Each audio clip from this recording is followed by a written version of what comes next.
रथ यात्रा का जो पहला दिन है उसको उभा यात्रा बोलते हैं, जिसमें एक्चुअली रथ खड़ा, जहाँ पर रथ बना जाता है वहीं से रथ को एक्चुअली सिंह द्वार तक लाना जाता है।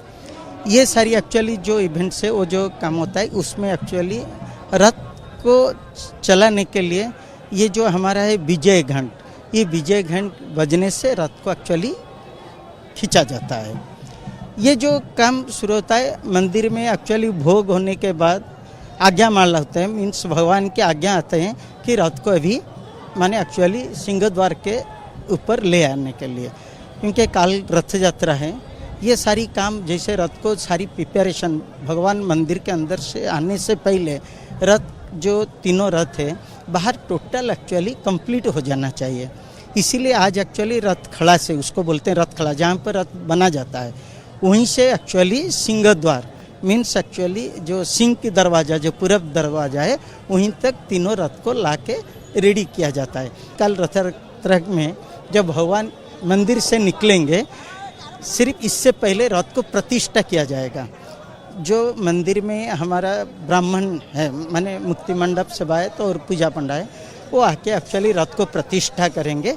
उसके बाद भगवान माने एक्चुअली पहले सुदर्शन जी, उसके बाद बलभद्र जी, फिर माँ सुभद्रा मैया और जगन्नाथ जी आएंगे रथ के ऊपर विराजमानेंगे। उसके बाद फिर मदन मोहन राम कृष्ण आके एक्चुअली रथ के ऊपर में विराजमान होंगे। फिर काल के लिए जैसे हमारा पुरी का गजपति महाराज जो श्रीक्षेत्र का राजा है वो आके फिर छेरा पहरा बना करेंगे। और हमारा जो घंट जो बजा रहे हैं उसको बोलते हैं विजय घंट। इन भगवान जब विजय करते हैं ना तब ये घंट बजने से उसको एक्चुअली भगवान जैसे रत्न सिंहासन से निकलते हैं। स्नान पूर्णिमा में हम घंट बजाते हैं। फिर एक्चुअली स्नान वेदी से जब अणसरोवर पिंडी को जाते हैं वही इसी टाइम में रथ माने एक्चुअली हम घंट बजाते हैं।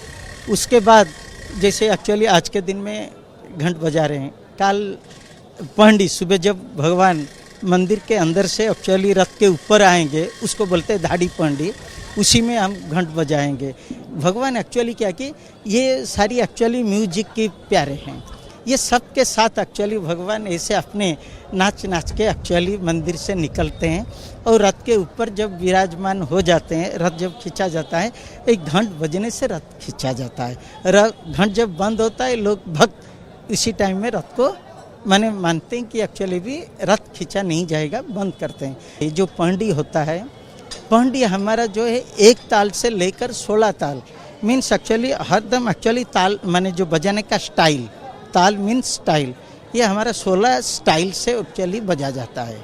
माने उसको एक काठी से लेकर 16 काठी बजा, काठी मीन्स एक्चुअली ये जो लाठी और एक्चुअली ये घंट, इसको जो बजाते हैं एक काठी से लेकर 16 काठी तक बजाते हैं शैली से।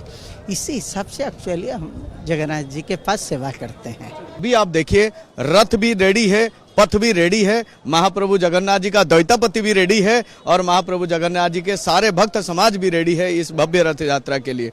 तो जो तैयारी की बात आप बोल रहे हैं, महाप्रभु जगन्नाथ जी चाहेंगे इस बार का रथ यात्रा नॉर्मल रथ यात्रा के जैसे होगा और सारे भक्त समाज महाप्रभु को भव्य से भव्य दर्शन करेंगे। इसके लिए बोला जाता है रथेषु वामन दृष्ट्वा पुनर्जन्म न लभ्यते।